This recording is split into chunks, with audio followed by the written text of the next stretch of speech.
Okay, so this is going to be part two, second part of my video because I feel like there's a few other things that I need to talk about here. Um, so, like I said, they broke after they broke into my house. They started surveillancing me. They are currently doing that right now as we speak. I'm under 24 hours surveillance. Um, the aircrafts, the jets that I hear, above my house or over at my son's house. Um, and just the other day, as I was on my way to the train station, they sent a helicopter directly over my head, and I took a picture of that too. So I'm gonna send those pictures and the other pictures that I have um, of those helicopters and those people that they just um, they just will not leave me alone. They're using citizens. The citizens got involved, businesses. Um, anywhere that I go, pretty much, it's almost like I feel like I'm blacklisted. That's how it feels. I'm black. My name, you know, is out there to so many people, and once I give them a call or if it's about business or something like that, um,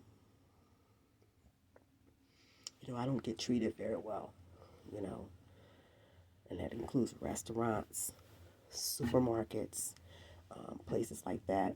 Um, I had wrote a letter, and in the letter I was talking about foot soldiers and how they were using these people. Um, and I'd mentioned something about um, certain colors in their clothing that they wear. It could be a clothing, like I said, clothing, shoes, whatever. But when you have 100 people in one day wearing the same thing, it's like it stands out. Just like the construction vest that I was talking about. Construction people wear those. Not people at McDonald's, not people at Walmart, not people at on the and on the train on that drives the trains or buses. None of these people have never worn these um, types of outfits until all of this stuff started. So um, that's why I felt like, okay, they want to try to show their support for what's going on. So um, they would get on the trains and harass me on the trains. Um, you know, and um, every day. It's not like once in a while it stop. This is consistent. It's like every day. It's nonstop. So yeah, and then so they like I said, they interfere with um, my internet, my phone, um, my television, and stuff like that. Certain videos are representative of those particular colors that everybody's wearing in their support for the governor. So, and like I said, this has been going on for quite some time. The roadblocks and all of that stuff started up in March of 2022. That's when they started messing with me on the roads, and I couldn't go anywhere. I couldn't travel anywhere. Um, People would close their businesses, and stuff like that. Um, they were also keeping in contact with each other, I believe by radio or something, because there's no way you can just keep up with me like that unless you are, using GPSs and stuff like that, phones and stuff like that to keep up with me. They also try to mock me in public, you know. I mean, they'll come out, when you, like, for instance, they want to call me a dog, or they consider me a dog. And so what they do is they'll go out there with their dogs, like they're doing a little dog walk. And that's normal. It's normal to go out and walk your dog, But when you see hundreds of people in one day going out and walking your dogs, that they're trying to show you something. That's trying to that's sending a message. And so that's how I see that. And then they'll try to mock my disability because I have PTSD, but I'm not crazy or I'm not stupid. I've never been diagnosed as somebody that's crazy or stupid, but that's the image. That's what they're trying to put out there to the people, so that the people can't really get what the real truth is concerning this whole situation. They just don't want anybody to know. So they put that out there, but that's not the case. I'm very, very clear about what occurred here. And like I said in my, it's this letter that I wrote to everybody. I don't know if everybody got it, but it is going to take, Congress to unveil the video footages, the images from the streets, from the train stations, from the airports. The airports, they were all in cooperation with all of this. I believe it was planned. I said that in my lawsuit. I believe this whole thing was planned.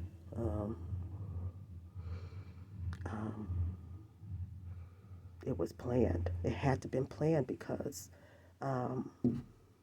that's when, in 2020, it was when they started contacting my family and stuff like that. Here it is. My family, and I'll have to be straight up with you. I've been estranged from my family for many years. You know, a lot of things took place in my family that, kept me from going around them, but my family were people who they called. And FBI called my, you know, my father and his wife and pretended that I was in some kind of trouble with the law. And if they saw me on the streets or something like that, then they should contact the police. So that's why I believe all of this was planned, because none of it was true. But because I was estranged from them for so long, they didn't know whether to believe it or not. So it was, it was easy for them to manipulate my family into thinking that I had done something wrong. And they pretty much did this with a lot of other people. They contacted my friends, people that I thought were my friends. They contacted them. They went to their place, their business, and oh yeah, I mean, this all started with my friends and stuff. As far as I know, it started back in March of 2022. It may have been before that. I'm not sure, but yeah, this whole thing was planned. I believe it was planned. So, I mean, that's why I can't find anybody to help me. That's why I can't find any agency that is willing to help me. And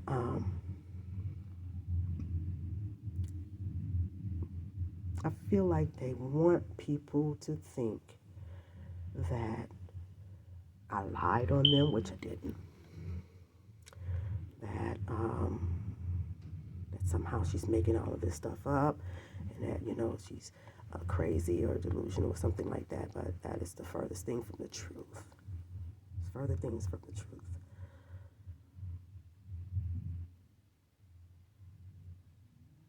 They invaded my privacy, came into my home, took a lot of stuff that they thought was evidence out of the house. And the situation is so bad now that not even the courts will give me a fair process, even though the judge allowed the case to proceed against these people. She stopped short of giving me any other process. I mean, as far as lawyers, anything that I asked for or requested, just nothing from her.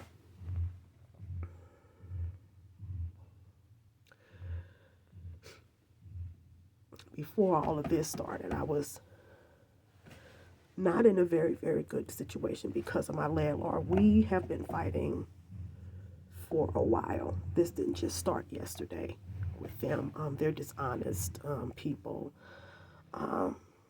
They will steal your rent. They will steal your money. That's for sure. They will do. They end up having to pay me back rent money and stuff like that. These people, the way they keep their books, I feel like they don't want anybody to see that. They're not honest people at all. The lease agreement is not even legit. They like to fake documents and, stuff like that. Have you sign stuff, and stuff like that. So I caught on to that. I caught on to how I wasn't fully benefiting from the program either. There was a lot of credits that I could have taken. There was a lot of, even just to file, what do they call it, PTC, rent credit or whatever, that you could take every year for living in a place like this. I couldn't. I don't know what's up with this property. I don't know what all of these people have to hide, but I do know that they're dishonest and they don't keep their books right. And for whatever reason, no one wants to look into it. No one wants to look into it. It's like,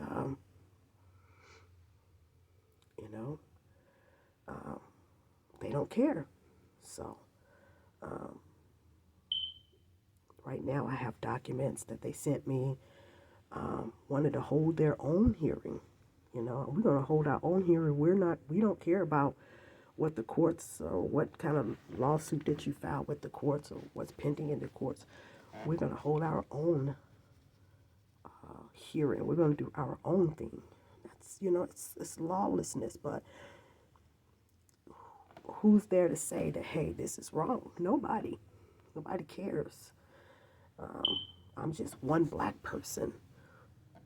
So who cares about what that one black person says? They're going to keep doing this to people who complain on them. They're going to do this. They're not going to just do this to me. They're going to do this to somebody else. I'm not the only one.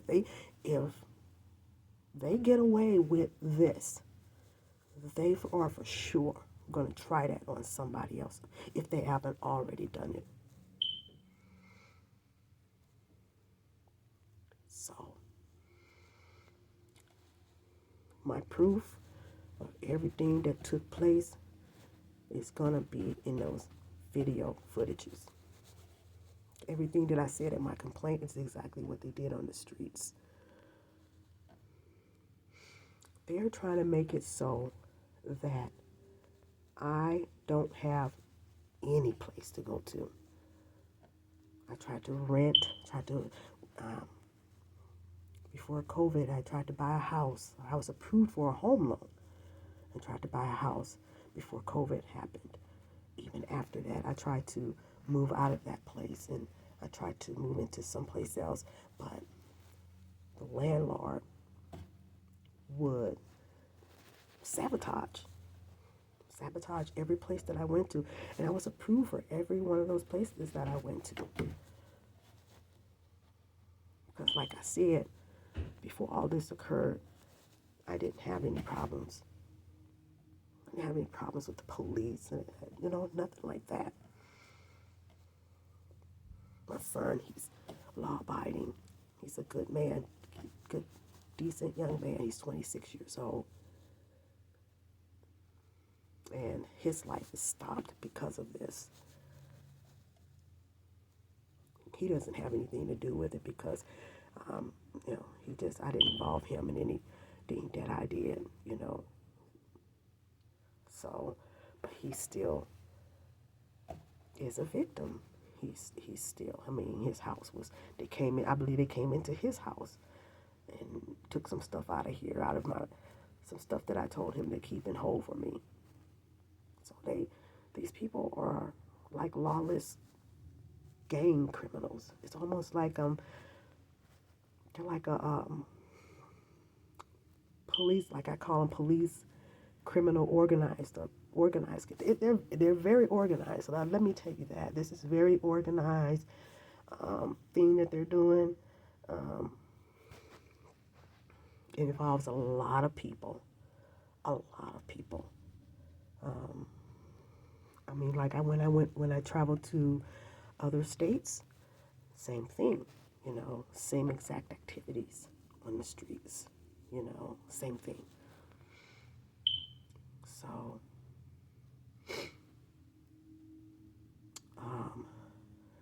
right now, I'm getting sicker from the fumes from that whatever gas or chemicals that they're using in the house that I have to breathe in, and they use that stuff not even while I'm awoke, but they use it while I'm in my sleep because when I wake up, I'm sick.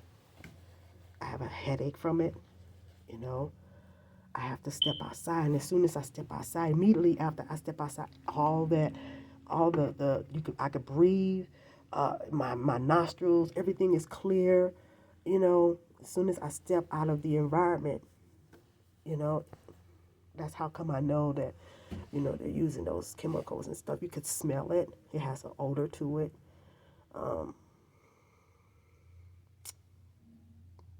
These people are treating me like I'm an animal, like I'm not even a human being.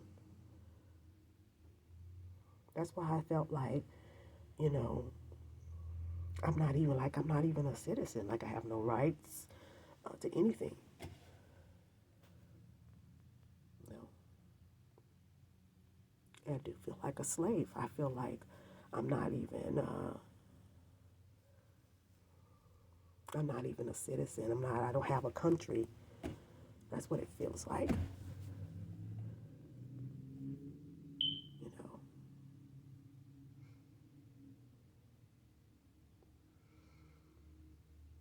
And there's nobody that I can go to. Like no one. They made sure that they covered all of that, and most of the people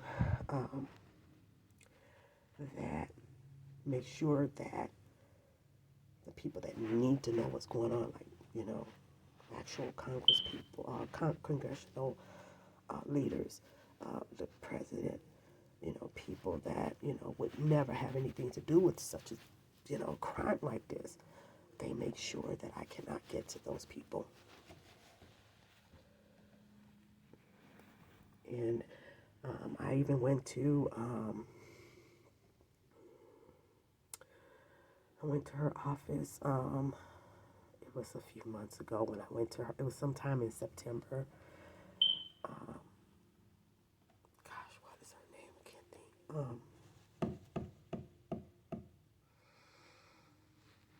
She's not Congressman woman Tlaib. Aliyah. Oh God, I can't think of it. I'm upset now, so I'm trying to think of her name. But I went to her office, and her secretary. I told her secretary what was going on. I talked to her, and I told her I needed to speak to somebody, and I needed to speak to the congresswoman. somebody about what the situation was, and I gave her my information. I never got a call back. I never got a call back at all from anybody. So that, that happens in a lot of the places that I went to. I don't get a call back, even attorneys. I mean, recently I was at an attorney's office, and she, I thought she wanted to help me. She gave me this impression that she was going to take my case, and she had to establish jurisdiction, and that was what was holding her up, was establishing that. Even though I thought she had jurisdiction, she, for whatever reason, changed her mind about the case when I came out to visit her the second time in Washington, D.C. I mean, her whole attitude changed. It was almost like somebody contacted her. She was just not the same attorney I met the first time. I think because I probably caught her off because she didn't know what was going on, maybe. I don't know. That's why she was like, yeah, we have to bring in other attorneys to assist. And she was just, it was like that, she was like eager to help me. And then when I went back to visit her the second time, it was a total different attorney.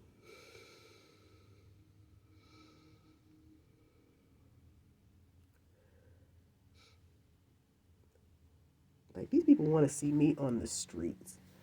Like I went to, like I said, I got approved for a lot of them places and stuff. Like, them people would not rent to me at all. I can't find one place that will rent to me. They will go and sabotage it. So that's why I feel like if I can't go into the shelters, because I can't go to any of the shelters, I can call up a shelter and they don't have any space. It was like that even in some of the shelters that were out of state that I went to. They wouldn't let me in there. So where am I supposed to go to if I can't go to a shelter, if I can't rent any place?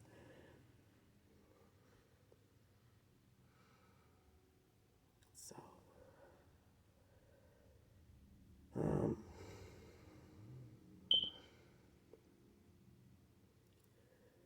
I have high blood pressure. I can't control it because of the stuff they keep using, and because of how the situation is. It's got my nerves up there like really bad. Like, this is crazy. These people are nuts. I'm serious. These people are lunatics. And they use the citizens and people that I don't even know on the streets to get them involved in this. This is crazy. And I feel like, if you don't have anything to hide, then why go and do this? Why go and attack me in this way if you didn't have anything to hide? Why go and steal out of my home? Why go and take evidence and, involve all these people if there wasn't anything to hide? I mean, why spend all this money on one person? That doesn't make any sense to me. So, when I filed the lawsuit was about how they retaliated against me. The DOJ complaint that I filed was about how the housing situation was with me and the other agencies, and how they refused to get involved. I mean, they started blocking me, blocking my emails. I mean, all of them. Block, block, block. Just like, all at the same time. And that's why I knew something was wrong when they all started blocking me from sending them email or a message or anything like that. That's why my emails are very important, because it it's going to tell a lot about how this whole situation began, how it started, because that was pretty much how I communicated with all of these people, even the people over at the governor's office. I mean, not only communicated by email, especially around that time because it was COVID and stuff like that. So the majority of my conversations with them was by email. I've always just done it that way before COVID. I mean, that was how I communicated with them, and they communicated back with me. And I've received some nasty emails from a couple of these people. I mean, real vulgar, well, nasty.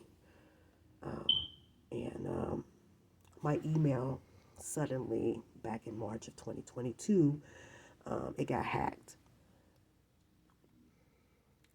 And so I wasn't able to get back into my emails, or I wasn't able to send any out. So it was a lot of stuff that started happening with my computer and stuff like that. Even to the library. I mean, I could the library computers like it. I went in there and tried to use their computers, and one day when I went in there, started typing and did like 2 pages of work, and all of a sudden everything that I typed disappeared just like that. So I knew that that was not normal. You know, it's not normal for your stuff to just disappear like that off the screen, but it did. And that's when I knew right then. I said, you know, I can't use the library computers because, I mean, the governor pretty much controls everything. So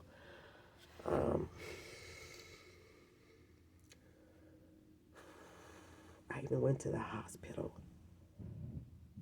to try to get help from the hospital. And these people put me out. And a couple of the hospitals banded me, put me out. I mean, one day I got put out the hospital just for coming in there and letting them know that I needed to speak to somebody and that I need to let them know what was going on. And nobody cared. They put me out the hospital.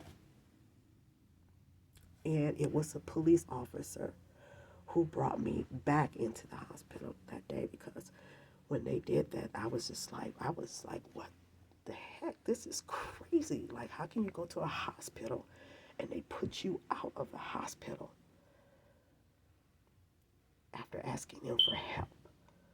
But this happened. And I still didn't get any help. The police brought me back to the hospital because I was so upset. I started waving down people trying to get somebody to help me.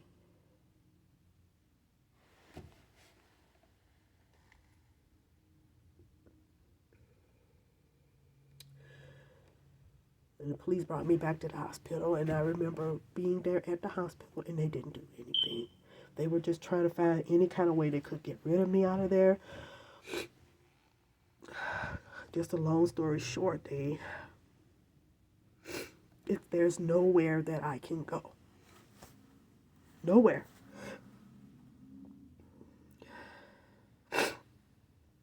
And that's why I believe there's other people involved, you know, up here, because I can't go anywhere, not even out of state.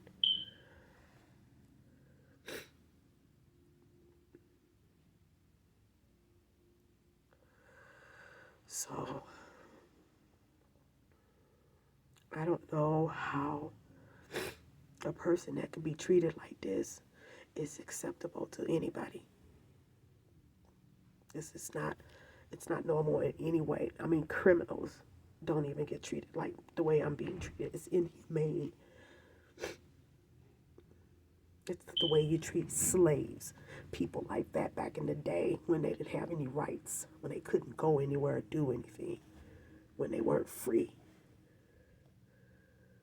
I feel like my freedom was taken. And so that's why I said I feel like a slave.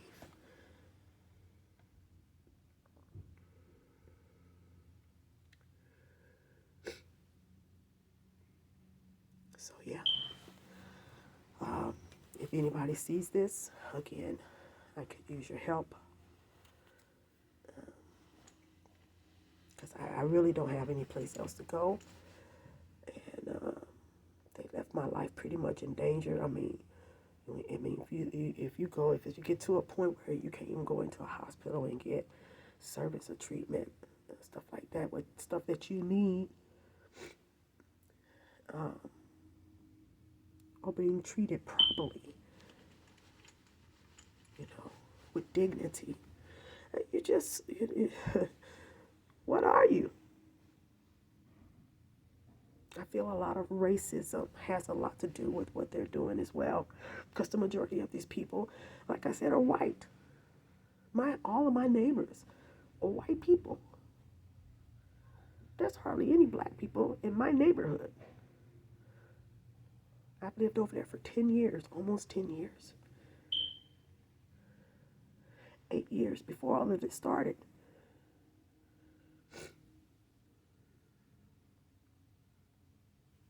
So, yeah. I mean, I think some people just do it because I'm black. She's a black woman. Let's just treat her any kind of way we want. It doesn't matter who's going to know. And so far, thus far, nobody knows. So if anybody gets this message, pass it on to somebody, a trusted politician. I mean, I even sent an email to Reverend Alan Sharpton's organization. And when I sent it to his organization, a few days later, my message was blocked. And I don't believe that Reverend Sharpton would do anything like that. I just don't believe that. I believe that, maybe one of his workers or somebody that worked for him blocked my email. But it was a couple of days after I sent it.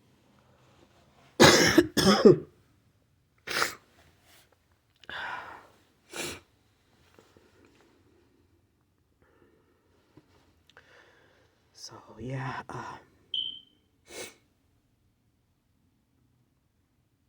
Yeah, if you can send some help for me, I'd appreciate it.